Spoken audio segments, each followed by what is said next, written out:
কারি কারি অর্থ খরচ করেও গত এক দশকে পুনরুদ্ধার করা যায়নি ঢাকার অর্ধ শতাধিক খাল কিংবা জলাশয়।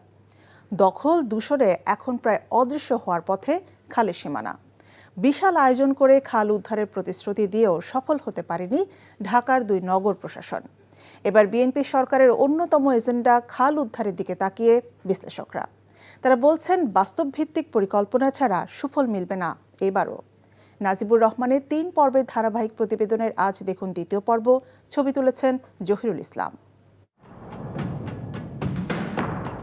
কংক্রিটের বেড়াজালে আবদ্ধ ঢাকায় সবুজ আর জল যেন হারাতে বসেছে। প্রবাহমান জলাধার এখন মানবসৃষ্ট দূষণে বিপর্যস্ত। বাসাবাড়ির পয়ঃনিষ্কাশনের সংযোগ আর যত্রতত্র ময়লা ফেলায় খাল পরিণত হয়েছে নর্দমায়।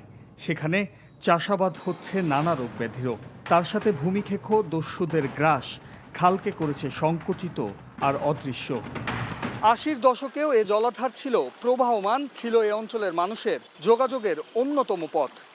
সেসব সুখস্মৃতি এখন শুধুই অতীত।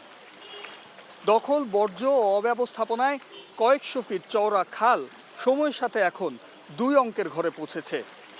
বিশেষজ্ঞদের সংখ্যা এমন পরিস্থিতি চললে অদূর ভবিষ্যতে একেবারে বিলীন হয়ে যেতে পারে শহরে ধুঁকতে থাকা এ সকল জলাধার। ঢাকার ২ সিটি কর্পোরেশনের তথ্য বলছে নগরীতে খাল জলাশয়ের সংখ্যা ৫৭টি। উত্তরে ৩২টির বিপরীতে দক্ষিণে আছে ২৫টি খাল। উত্তর ঢাকার মিরপুর এলাকাতেই আছে ১০টিরও বেশি জলাধার, যার সবগুলোই এখন মৃত আর দূষিত।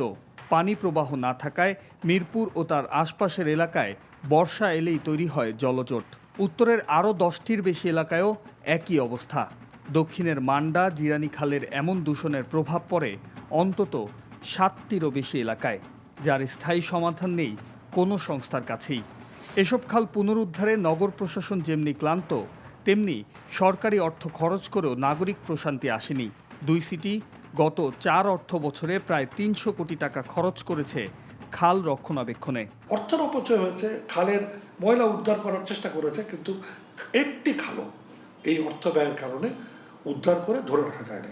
সনাতনীভাবে করলে খালের ময়লা খালে ফেরত আসবে, দখলদাররা ফেরত আসবে, এবং যেটা সবচেয়ে প্রয়োজন রাজনৈতিক বার্তা দেয়া, আইনি বার্তা দেয়া, যে দখলদাররা যারা দখল করেছেন তাদেরকে আইনিভাবে মোকাবেলা করা এবং দখলদারদেরকে শাস্তি নিশ্চিত করা। বড় ধরনের প্রকৌশলগত গাফিলতি এসেছে, যেটা হলো বক্স কালভার্ট।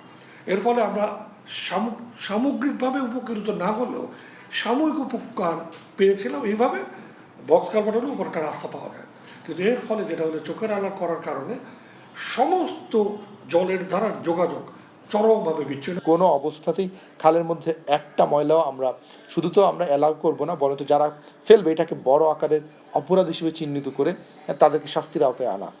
তবে বিশেষজ্ঞরা আশাবাদী, নতুন সরকারের সময়ে হয়তো নগর জুড়ে পুনরুদ্ধার হতে পারে ব্লু নেটওয়ার্ক, এবং যেটি সময় সাপেক্ষ বলেও মত তাদের। Najibur Rahman, NTV news, Dhaka.